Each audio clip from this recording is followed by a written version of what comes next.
Boa noite, tudo bem? Amém. Hoje a gente vai falar um pouco sobre a vida real, né? Aquilo que a gente tem vivido todos os dias como sociedade, como família, como pessoa, como filho. E isso a cada dia tem sido mais difícil. Pelo fato da mudança que a gente tem encarado das coisas, né, dos nossos dias, as ações e reações elas são muito instantâneas. E isso faz com que as informações que a gente tem recebido, às vezes elas sejam tratadas de uma maneira que não é apropriada, às vezes com rispidez, ou a gente conduz e trata com um nível raso. E isso faz com que a gente se acostume a viver uma vida que não é aquela vida que Deus quer para que a gente viva.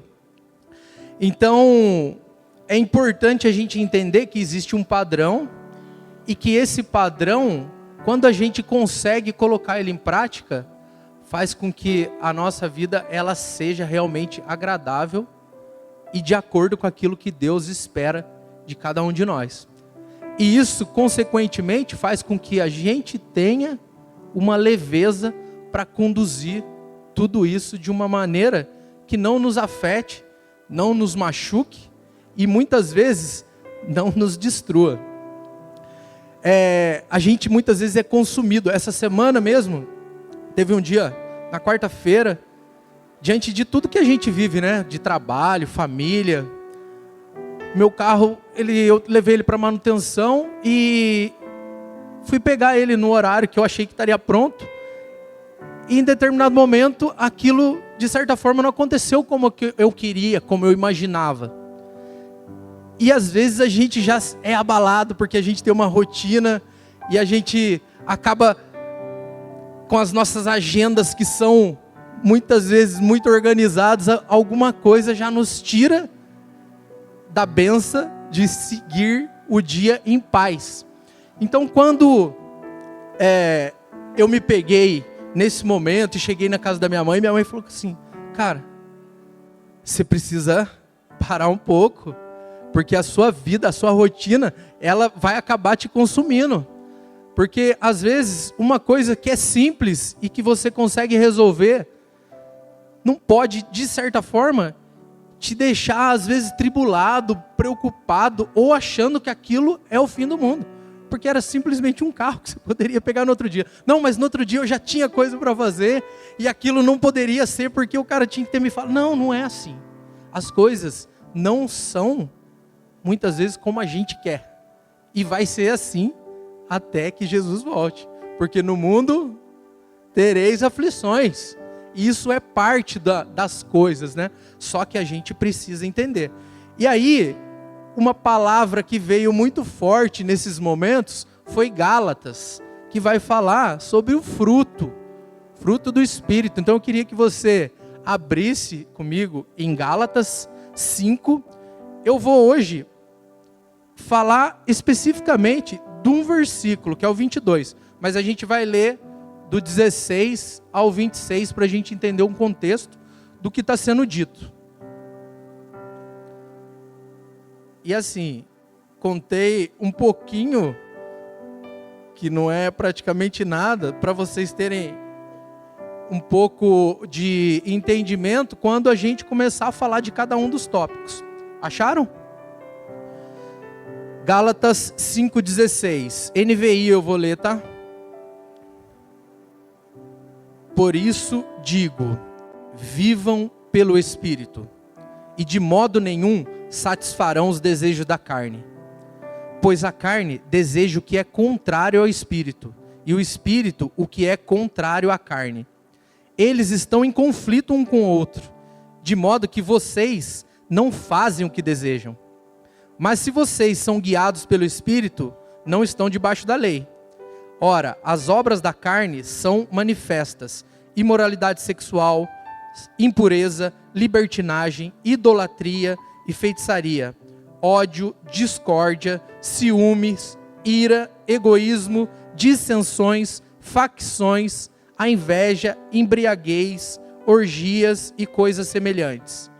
Eu os advirto, como antes já os adverti, que os que praticam essas coisas não herdarão o reino de Deus. 22.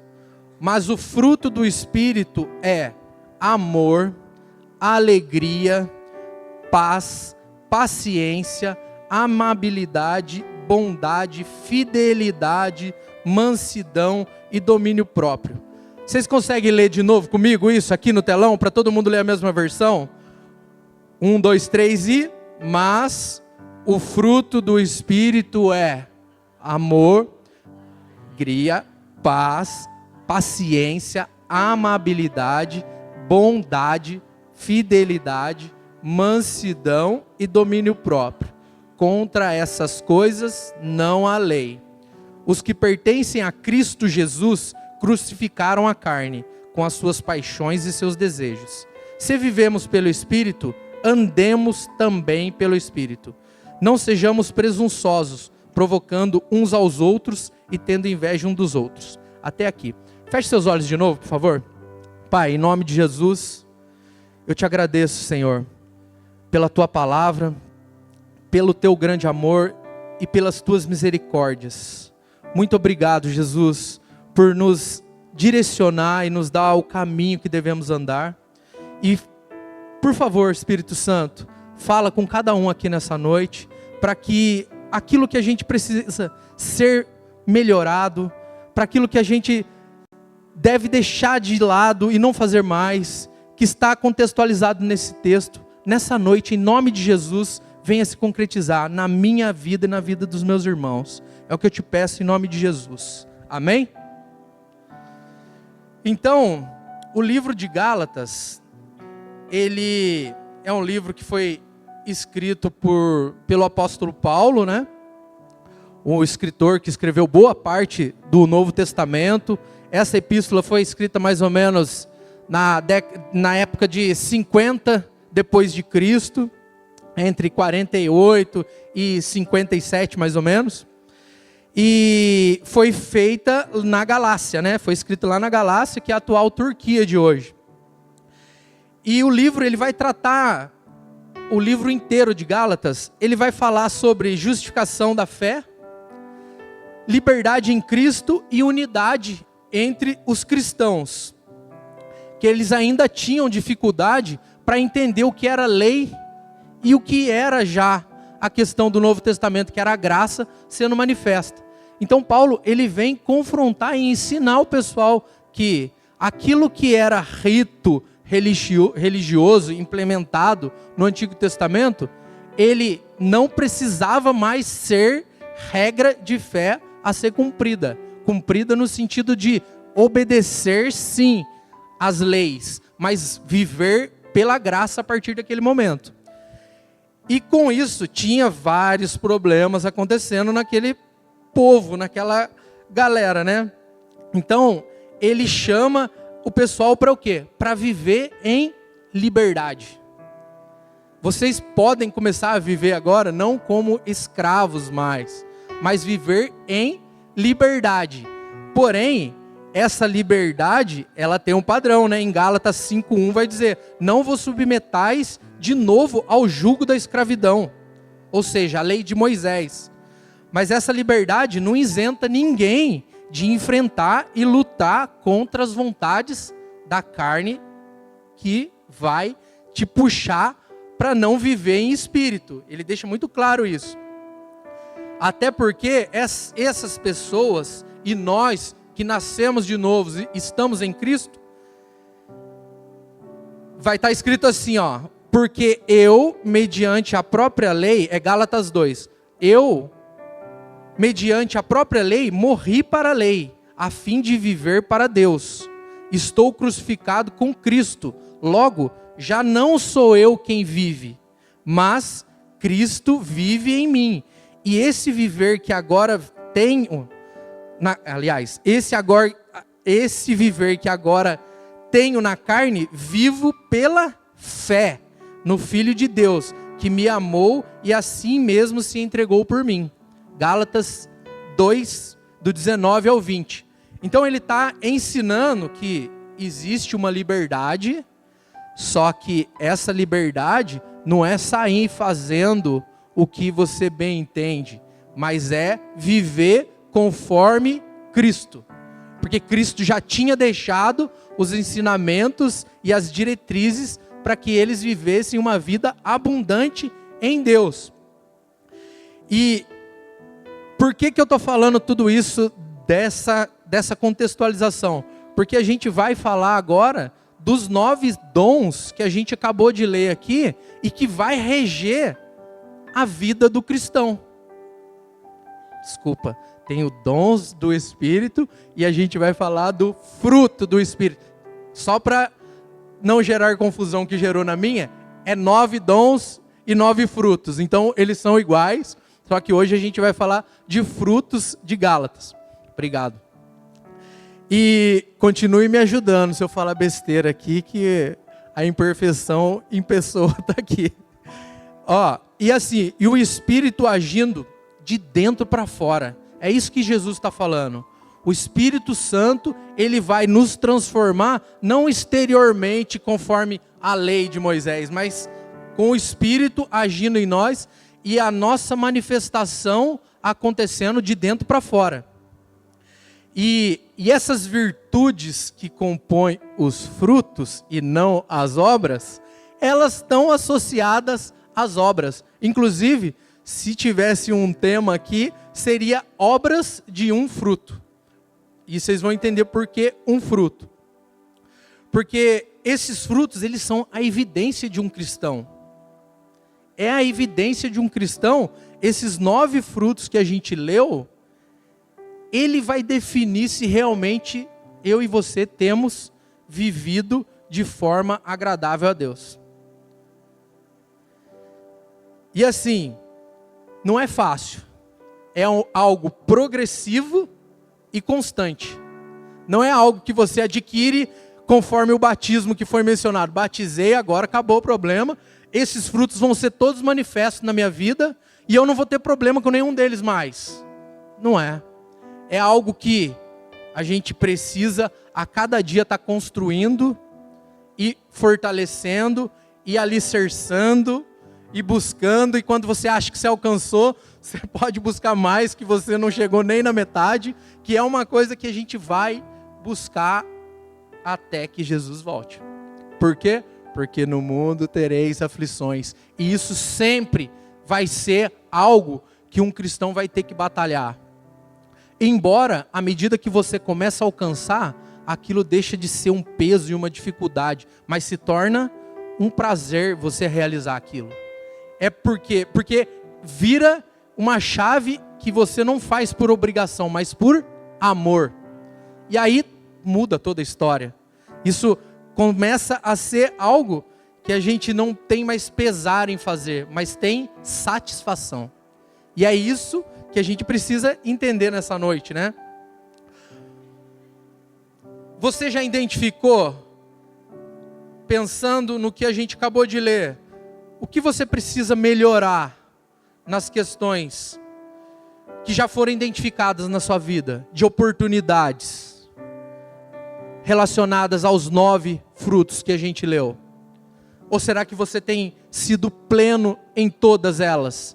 Tem conseguido êxito em cada uma delas? A questão do fruto que eu falei, ela está no singular lá, ela não está frutos na Bíblia. E até alguns autores, eles vão falar que o fruto está dizendo que, está apontando na verdade, para a pessoa de Cristo. E que esses frutos, eles se iniciam somente, aliás, conseguem ser alcançados somente através de Cristo em nós, que é a esperança da glória. Se não for por Ele e através dEle, é muito difícil a gente conseguir alcançar esses frutos e manter Ele nas nossas vidas. É quase que impossível, porque se não for a graça de Deus fazendo com que isso seja algo real, não vai acontecer. E como a gente vive pelo Espírito, né? Como que a gente consegue viver pelo Espírito? Obedecendo a voz do Espírito Santo. Se você é um cristão e que já recebeu o Espírito Santo de Deus, você deve conhecer a voz do Espírito Santo. Amém? Tem alguém aqui dentro que não é um cristão? Todos somos, porque nós cremos em Jesus Cristo e já fomos salvos e alcançados pela graça dele. E através disso, a gente consegue entender que as tentações, elas vão vir. As tentações, elas virão.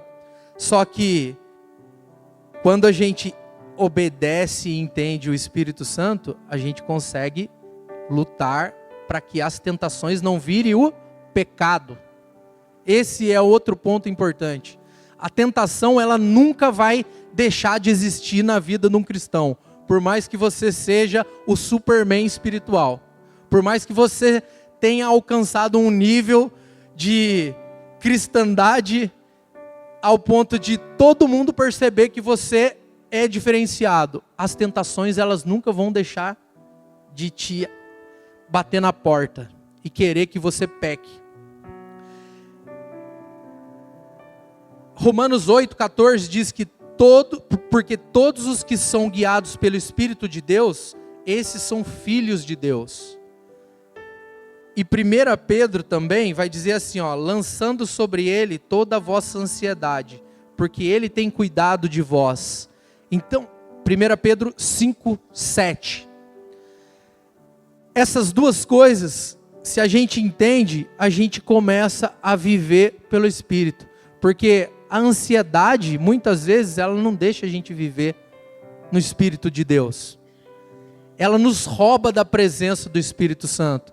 Quando a gente começa a deixar de entregar para Ele as nossas preocupações e nossos anseios, é onde a gente começa a dar ouvido a uma voz que não é do Espírito Santo. E isso é muito comum, como eu falei nos dias de hoje, onde tudo é muito rápido, tudo é muito para ontem, a gente não tem nem tempo para sentar e ouvir o Espírito Santo, o que Ele está querendo e o que Ele está nos dizendo. E por isso que a gente tem que buscar vencer no conflito entre carne e espírito, que é uma batalha constante. Romanos 7,19. Paulo dizia assim, pois o que faço não é bem o que desejo, mas o mal que não quero fazer, esse continuo fazendo. Ora, se faço o que não quero, já não sou eu quem faz, mas o pecado que habita em mim. Então a gente precisa entender que a nossa carne sempre vai gritar dentro de nós. E guerrear com o Espírito Santo que também habita em nós. E eu não vou dar ênfase hoje nas obras da carne, porque o objetivo hoje realmente é falar para os pertencentes do reino de Deus, que estão aqui e que já crucificaram sua carne, amém? Então a gente vai correr agora e falar um pouquinho de cada um dos frutos, que a gente acabou de ler em Gálatas. E o primeiro deles qual que é? Amor. O que é o amor? A definição é capacidade de amar a Deus e os outros de forma incondicional. 5:22. Sentimento afetivo que faz com que uma pessoa queira bem a outra. Tem o amor ágape, né? E em 1 Coríntios 12 vai falar muito bem disso. Vai falar que o amor, ele é paciente. O amor é bondoso. Não inveja, não se vangloria, não se orgulha, não maltrata, não procura seus interesses, não se ira facilmente. Olha aqui. Não guarda rancor. O amor não se alegra com injustiça, mas se alegra com a verdade. Tudo sofre, tudo crê, tudo espera, tudo suporta. Como temos vivido o amor? Será que temos suportado? Porque quando a gente vai olhar isso, eu acho que a aplicação, acho que a melhor de todas, é o nosso cotidiano. Não precisa ir muito longe, não. Traz isso para a sua vida real, e cada um deles que eu estiver batendo aqui e destrinchando, analisa como você tem vivido com a sua família. O amor, ele tem sido realmente um amor bondoso no meio onde você está inserido, do seu trabalho, na sua escola? Será que você tem deixado a ira de lado nos momentos onde o seu carro não ficou pronto às 4 horas da tarde? Como eu dei o exemplo, e eu teria que já ir embora às 5 porque eu já tinha coisas, e às 6 eu já tinha as coisas, e no outro dia eu já ia viajar. E será que a gente tem contido os nossos anseios nesses momentos? Ou a gente, qualquer coisinha tira a gente? Porque se não tiver sendo dessa forma, o amor ele não está sendo manifesto como deveria em nós. Com os nossos filhos, por qualquer coisinha a gente já explode. Isso é algo que a gente precisa entender. E a gente sabe que Deus é amor, né? Deus é amor. Mas esse amor dele, ele tem que estar dentro dos nossos corações. E ser algo que a gente consiga manifestar na vida de quem está do meu lado e comigo. As pessoas precisam enxergar o amor de Deus na minha vida e nas minhas ações. Não somente quando eu vou fazer uma bondade social, mas dentro da minha casa, dentro da minha comunidade, dentro da sociedade onde eu estou inserido. 1 João 4,8 diz: quem não ama, não conhece a Deus, porque Deus é amor.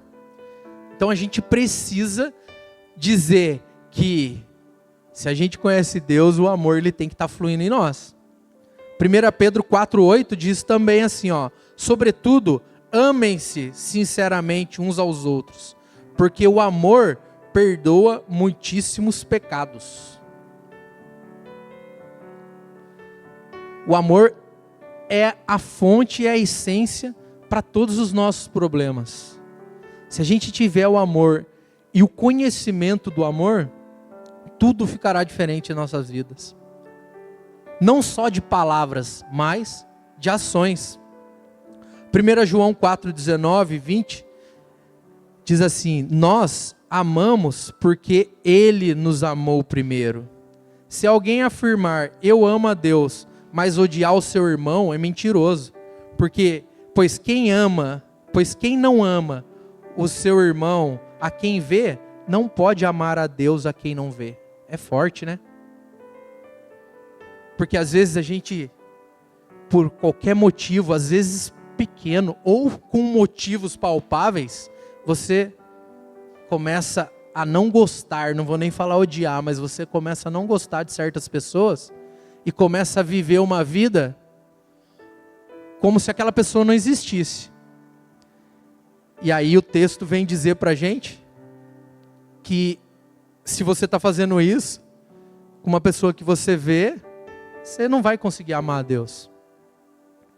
E o amor é isso, é a gente romper com aquilo que a gente está sentindo ou querendo, mas é ser agradável ao que Deus espera de nós, que é perdoar,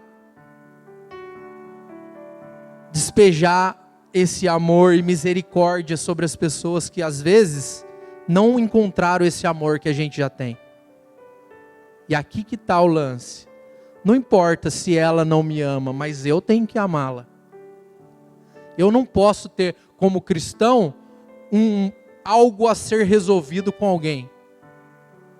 Porque senão vai ficar quebrado. Esse primeiro fruto, ele não vai se encaixar na vida que Cristo espera de você e de mim.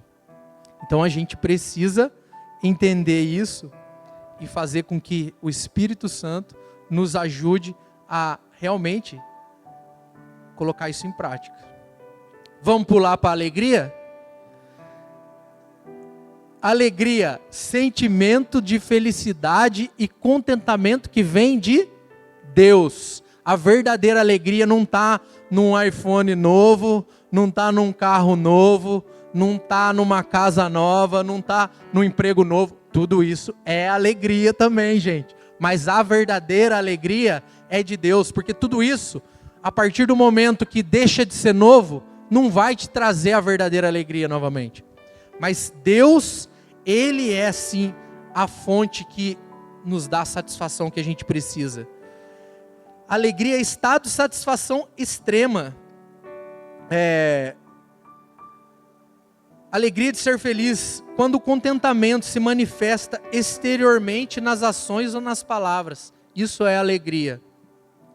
E o Salmo 16:11 vai falar assim, ó: mostra-me as veredas da vida, na tua presença há plenitude de alegria. A tua mão direita há prazeres para sempre. Então, está dizendo que plenitude é inteiro, é completo, é totalidade, é integralidade. Em Deus, somente em Deus a gente encontra a verdadeira alegria que a gente busca. E isso é manifesto, porque Romanos 14 vai dizer o quê? Ó,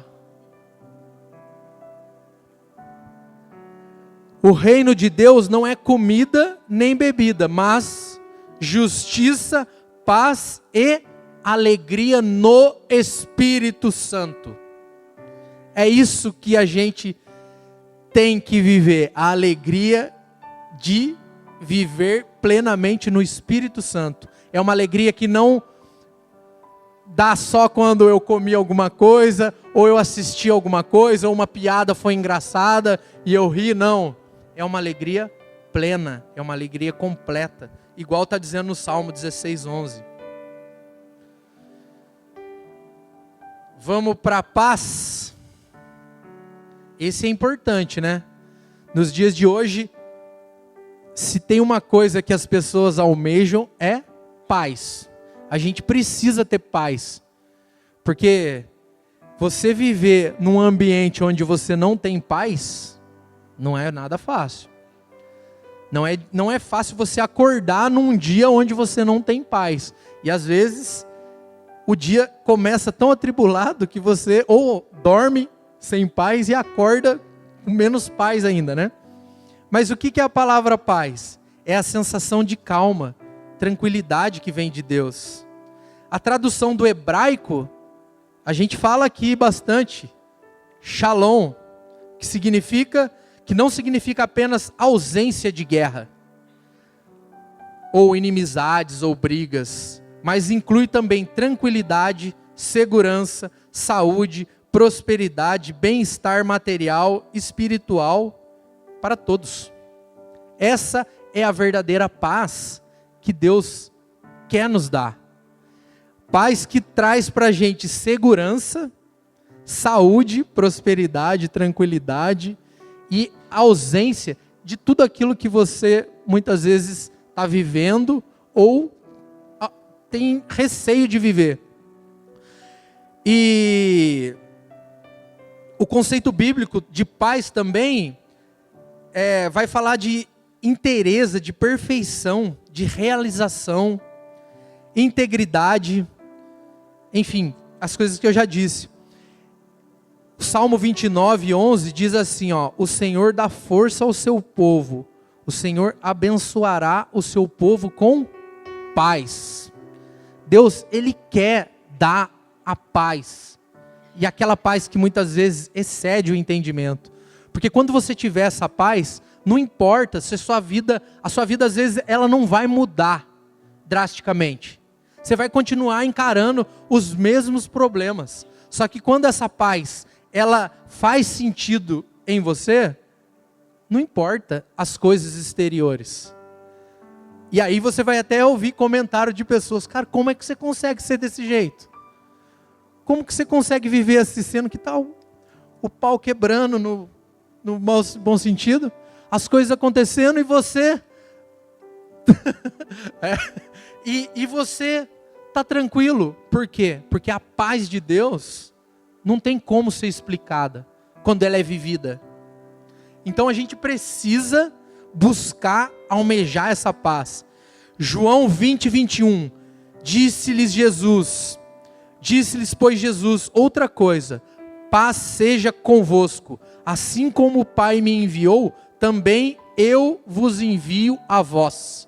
Então Jesus, Ele é a nossa paz.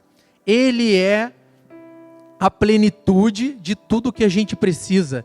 Ele é o centro de todas as coisas, gente. E a gente precisa correr para Ele. Quando a gente quer que as coisas fiquem em paz, a gente quer resolver na força do nosso braço. Muitas vezes, o nosso recurso de ir a Cristo, ele vai ser só depois que a gente já tentou. Com fulano, com ciclano, com isso, com aquilo. E aí sim a gente recorre para aquele que pode nos dar a verdadeira paz. A gente faz o caminho inverso. Quando ele tem que ser o princípio das coisas na nossa vida. Paciência. Quem tem bastante paciência com tudo, levanta a mão. Olha lá, um levantou a mão ali, ó. Amém, glória a Deus. Você vai orar por todos aqui hoje. Paciência. Capacidade de lidar com dificuldades. Esperar em Deus, né, pastora? Semana passada foi dito aqui. Esperar mais um pouco, né? É a paciência. É um fruto que Deus nos dá também. E a gente precisa alcançá-lo? Sim. Mas é difícil ter paciência, né? Principalmente por quê? Porque a gente está inserido numa sociedade e num mundo que tudo é para ontem. Tudo é para ontem. Eu gosto das coisas cronometradas. E essas pessoas sofrem mais ainda. Quem é metódico com horário. Quem gosta de cumprir agenda. Quando as minhas filhas nasceram, eu tenho gêmeas, né? E mudança drástica na vida de um ser humano. Porque você está acostumado, vivendo só você e a esposa, que já para cumprir a agenda às vezes é difícil, mas é dois, então dá para controlar ali os atrasos, não é mesmo? Os casados aí que sabem do que eu estou falando, às vezes de cumprir, vamos sair tal hora, aí vai chegando o horário, você quer estar lá no horário, e aí você tem que ter muita paciência, porque vai chegar, mas um pouquinho atrasado. E isso, quando vieram as crianças, acabou comigo. Porque as agendas, era difícil cumprir qualquer coisa.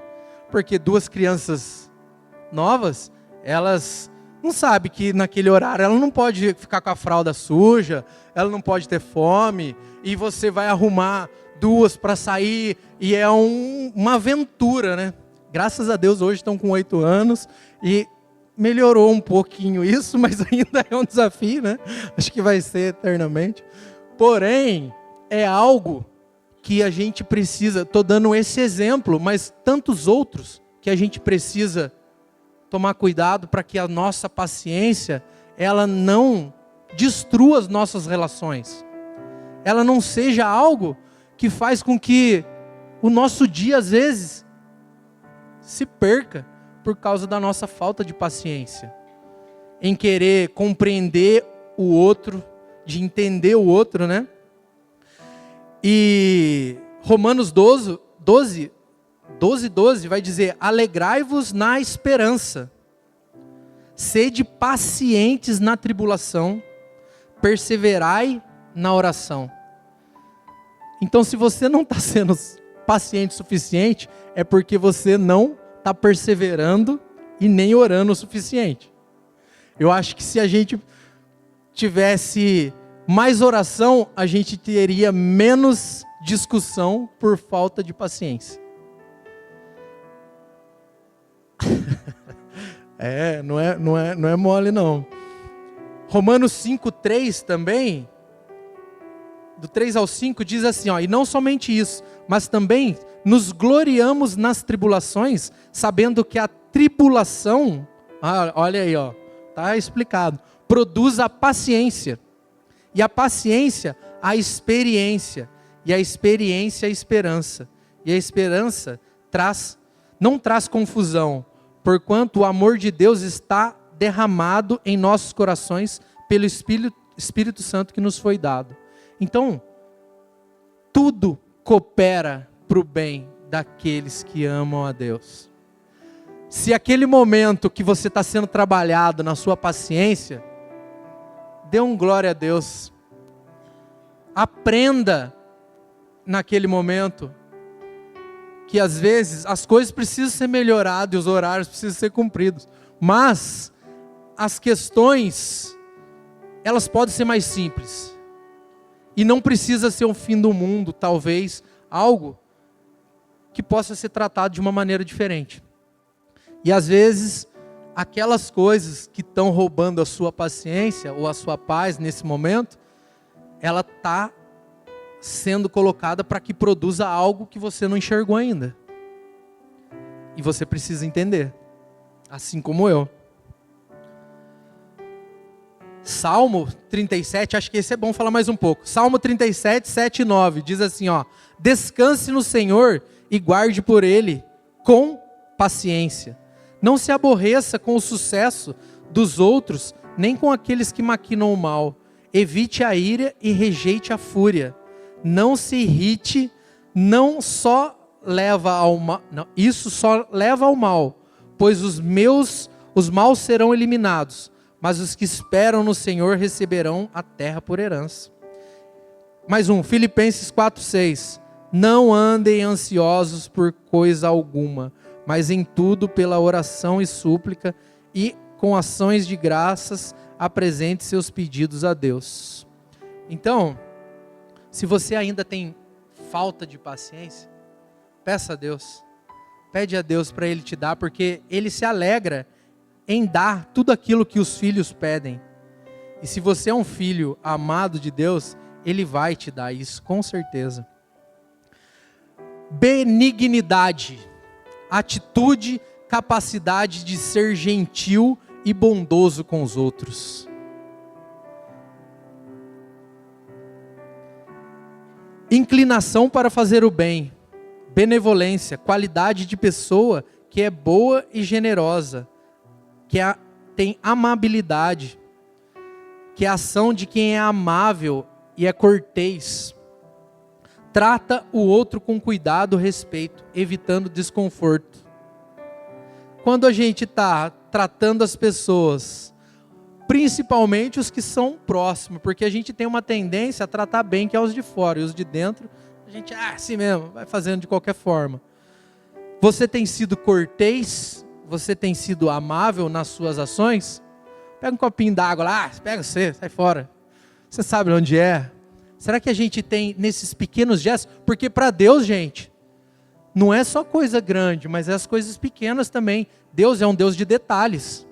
Ele tem olhado cada detalhe do seu dia. Cada ação de benignidade que você pode ou não exercer, Deus ele está ali, só esperando, é agora, vai.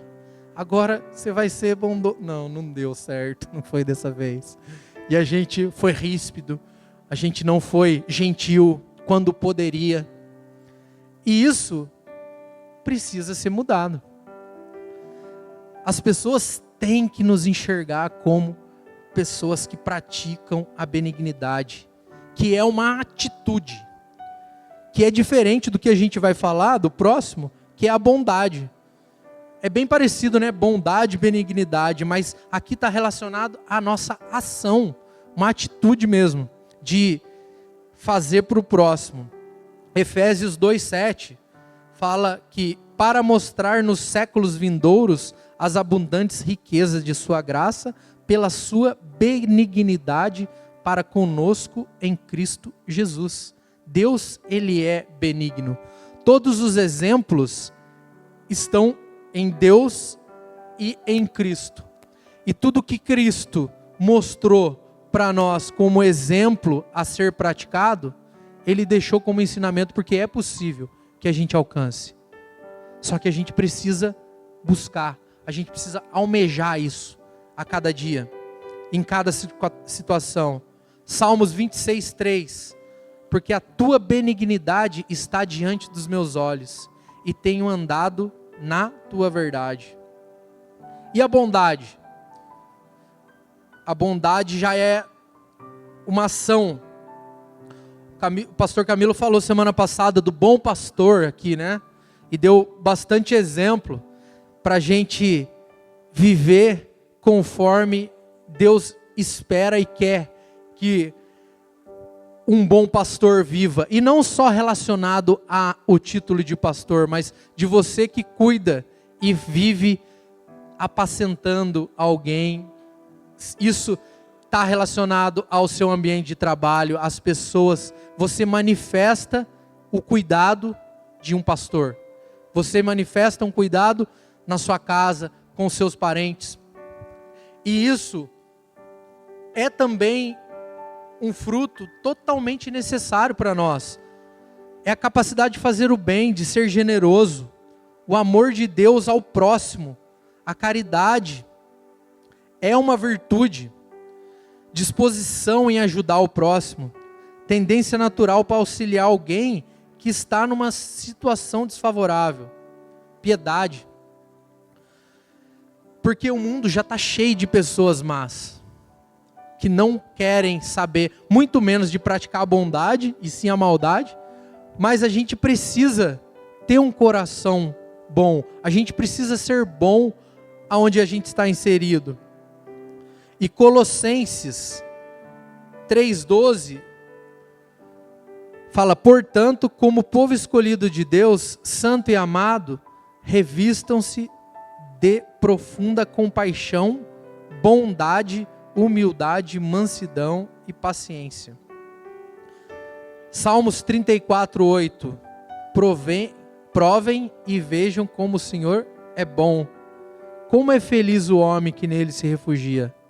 Então, a gente sabe que Deus é uma bondade muito além, né? Porque para Ele perdoar pessoas e aceitar gente como eu, Ele tem que ser muito bom mesmo. Não teria como eu me aceitar. Porque as misérias são demais. E quando a gente olha para o coração de Deus, que vê muito além das ações, mas Ele enxerga o nosso interior e sabe que no fundo a gente deseja viver de maneira agradável a Ele, a gente começa a entender um pouco dessa bondade. E a gente tem que buscar vivê-la em nossas vidas. A gente precisa ser uma pessoa boa. Fidelidade, gente. Tá acabando, hein? Ser fiel é ser constante, perseverante, que não muda por causa das circunstâncias. Capacidade de ser leal e fiel a Deus e aos outros. Uma pessoa que tem fidelidade. É uma qualidade que quem tem que ter zelo por ela, cuidado, é cuidar de alguém. Tem gente que é fiel à política, tem gente que é fiel a coisas, mas a gente precisa ter uma fidelidade muito além em Deus e em sua palavra. A gente precisa ser fiel naquilo que Deus tem depositado em nossas mãos. Aquilo que Ele tem dado para nós como herança, a gente tem que ser fiel a Ele e cumprir o nosso chamado. E qual que é o nosso chamado? É ser filho de Deus. A fidelidade, ela vai no nosso sim e no nosso não. Quando a gente decide dar uma resposta conforme aquilo que o Espírito Santo deseja que a gente fale. Salmo 33:4. Pois a palavra do Senhor é verdadeira, ela é fiel em tudo que faz. Salmo 86:15. Mas tu, Senhor, é Deus compassivo, misericordioso, muito paciente, rico em amor e em fidelidade. Deus é fiel, gente. Lucas 16:10. Quem é fiel no pouco, também é fiel no muito. Quem é injusto no pouco, também é injusto no muito. A fidelidade, de novo, Deus, Ele está de olho nos pequenos detalhes. Se a nossa fidelidade está sendo no pouquinho que Ele tem nos dado, pode ter certeza que muito virá sobre a sua mão. Mas se você não está fazendo conta de ser fiel com os mínimos detalhes, dificilmente será acrescentado grandes coisas. Então a gente precisa se apegar, como diz Hebreus 10:23, apeguemo-nos com firmeza à esperança que professamos, pois aquele que prometeu é fiel. Deus é fiel e por isso nós devemos fidelidade a Ele. Porque mesmo a gente sendo infiel, Ele continua sendo fiel ainda. Mansidão. O que é uma pessoa mansa? É uma pessoa que tem capacidade de ser humilde, de ser manso. No Antigo Testamento, a palavra mansidão, ela traduz o hebraico anawá. Esse termo, ele vem de uma raiz que significa, basicamente, inclinar, estar curvado, conceder. Então, uma pessoa que ela é mansa, ela não tem dificuldade em abaixar a cabeça, mesmo ela estando certa. É uma coisa que muitas vezes em brigas, um cristão precisa fazer. Porque aquilo de bater no peito e falar, comigo não, aqui ninguém leva. Não estou falando para você ser bobo. Mas eu estou dizendo que em determinados momentos é mais fácil a gente dar um passo para trás. E essa mansidão foi o que Jesus fez quando ele estava sendo levado para morrer por mim e por você. Ele foi a pessoa mais mansa da terra. E esse exemplo, ele precisa ser colocado em prática no nosso dia a dia. Será que a gente tem sido manso? Ou se alguém dá um grito, a gente grita mais alto ainda? Acho que não, só eu que faço isso, né? Só eu sei. Já me titulei aqui como o pior dessa sala, e sou mesmo. Porque o próprio apóstolo Paulo, ele falava que ele era o pior. Quem sou eu para falar que eu sou melhor em alguma coisa? O próprio Paulo dizia que ele era algo que não deveria viver o que ele viveu em Cristo. Mas não é por força dele, é pela graça. E assim, pela graça, nós estamos aqui hoje e não somos consumidos pela ira de Deus. E podemos viver alegres, com paz, com bondade, com benignidade, com alegria, com tudo. Por quê? Deus nos alcançou, gente. E a gente precisa exaltar cada ponto desse e colocar cada ponto desse a ser trabalhado no nosso dia a dia.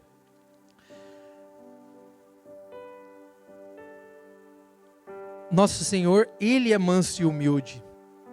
Ele falou isso em Mateus 11:29. Tomai sobre vós o meu jugo e aprendei de mim, que sou manso e humilde de coração, e encontrareis descanso para as vossas almas. Mateus 5:5. Bem-aventurados são os mansos. É bem-aventurado. E eles vão herdar o quê? A terra. Não adianta você querer ser bravão e mostrar que comigo ninguém... Não adianta. Isso não vai te levar ao lugar que Deus quer te levar. Você pode conseguir vantagens terrenas. Ou até, naquele momento, achar que você foi vitorioso. Mas a gente perde. No reino de Deus é assim. A gente só ganha quando a gente perde. A gente só cresce quando a gente diminui. Isso é o reino de Deus. Salmos 25:9. Guiará os mansos em justiça, e aos mansos ensinará o seu caminho. Se você não for manso, Deus não vai ensinar o caminho que você precisa andar.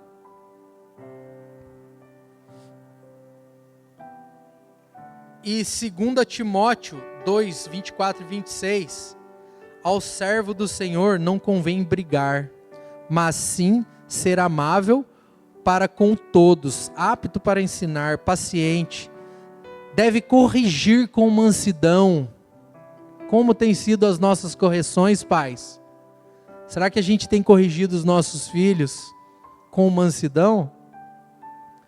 Os nossos funcionários na nossa empresa? Os que lhe opõem, na esperança de que Deus lhe conceda o arrependimento, levando-os ao conhecimento da verdade, para que assim voltem à sobriedade e escapem da armadilha do diabo que os aprisionou para fazerem a sua vontade. Então, quando a gente tem uma atitude de mansidão, a gente pode mudar totalmente uma realidade que não é a correta, que não é a que Deus espera. Então, esse texto, ele ensina tanto que em momentos que tiverem adversidades, a gente precisa ter uma sabedoria para agir com mansidão. E aquilo ali pode não mudar aquela situação, mas transformar aquela pessoa e trazer ela ao arrependimento. E que ela não fique aprisionada nas mãos do inimigo.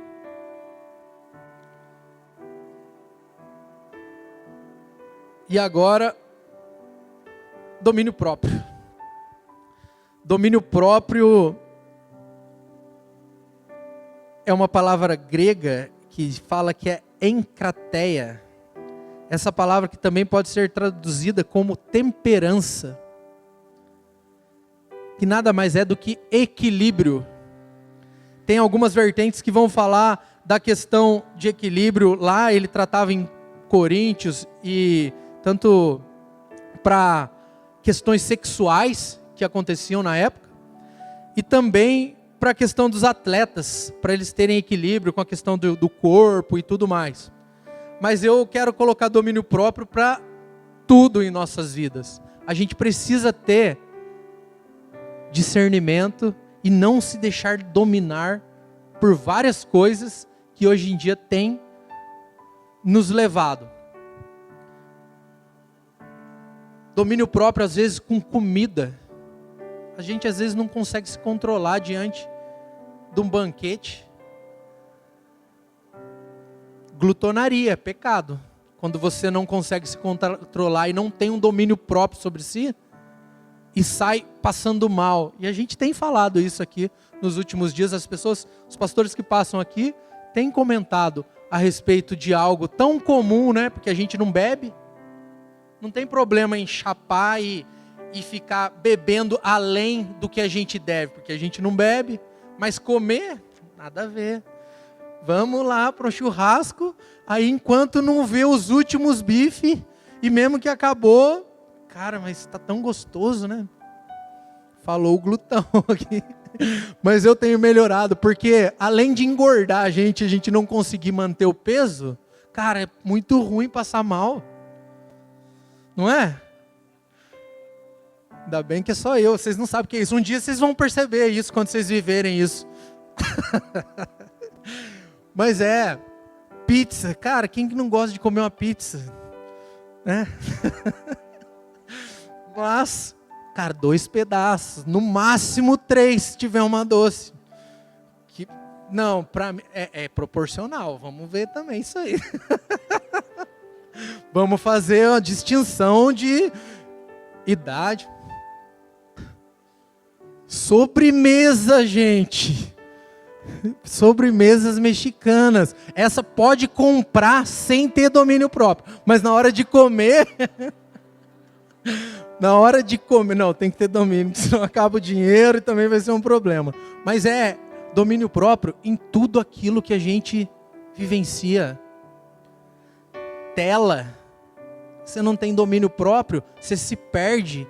Quando você vê, você entrou só para ver uma notícia e parou em algo que você não queria estar.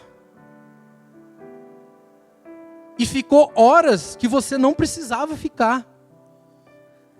E aí prejudicou o que você não queria que tivesse sido prejudicado. Porque às vezes você ficou a noite inteira, Netflix, uma série. Vou assistir só um episódio. Quando você vê, você virou a madrugada. Porque estava interessante, e essas séries, elas são assim mesmo.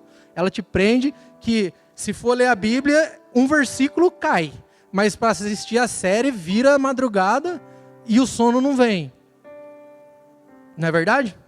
Eu estou assistindo uma série que chama Suits pela 3ª vez já. E ela tem um monte de capítulo.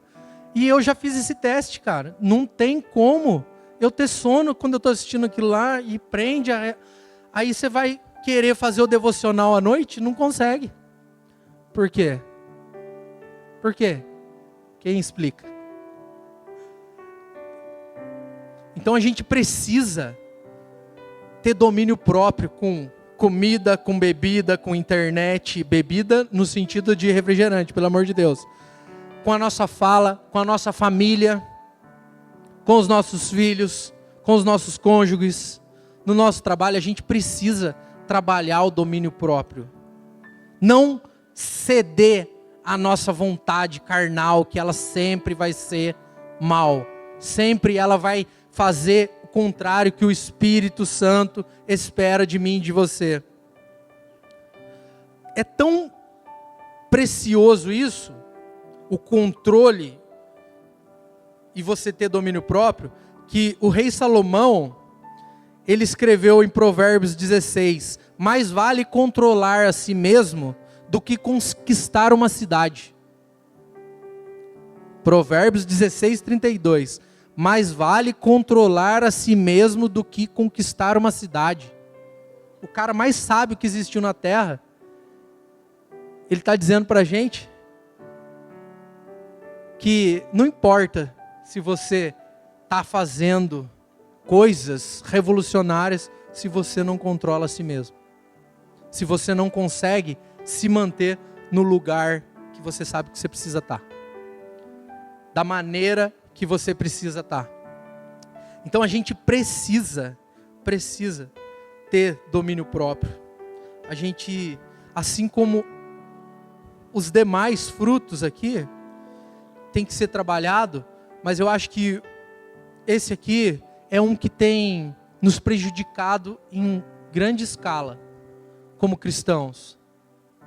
Se a gente não consegue dominar a nossa língua, muitas vezes, a gente machuca, a gente ofende, a gente faz com que as pessoas se sintam menores e por aí vai. E qual que é a importância, né, da gente viver realmente cada um desses frutos que eu falei, de viver no Espírito? Eu trouxe um exemplo de um homem, foi um avivalista do século XVIII, que chama Jonathan Edwards. Assim como outros vários que eu poderia ter trazido aqui, ele entrou na universidade e concluiu a formação em teologia quando ele tinha 17 anos. Foi ordenado pastor logo na sequência de uma igreja. Ele desenvolveu um ministério missionário nas aldeias indígenas. Foi o primeiro presidente da faculdade da Universidade de Princeton. Como escritor, um dos seus sermões mais conhecidos foi Pecadores na Mão de um Deus Irado. Esse livro, ele retrata que o sermão dele, quando era lido na igreja, igual a gente está lendo aqui, as pessoas ficavam assim, apavoradas na cadeira. Tamanho o poder de Deus que aquele homem carregava. Mas como, né, ele tinha isso? E depois vocês procurem, isso tem na internet, esse livro, Pecadores na Mão de um Deus Irado. Esse sermão, ele foi precedido por 3 dias de oração e jejum. Então está explicado por que aconteceu, do jeito que aconteceu. Seu trabalho de avivamento alcançou as 13 colônias norte-americanas e chegou até a Inglaterra. O hábito de ler seus sermões fazia parte da sua vida, mas o que realmente impactou seu povo foi sua vida devocional, porque se acostumou a passar 13 horas do dia entre oração e estudos. Escolher uma floresta e ali ficar 2, 3 horas com o rosto em terra, clamando a Deus, fazia parte da sua vida com o Senhor. Depois de concluir seu ministério de avivalista, partiu para as mansões celestiais de Princeton. Enfim, morreu de febre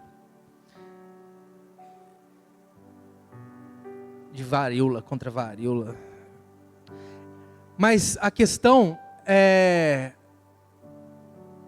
se a gente quer viver esses frutos, a gente precisa ter uma vida mais devota em Deus, em oração, em meditação, em devoção. A gente precisa estar realmente buscando viver uma vida que agrade o Espírito Santo. Diariamente, a gente tem que colocar Deus como prioridade no nosso dia.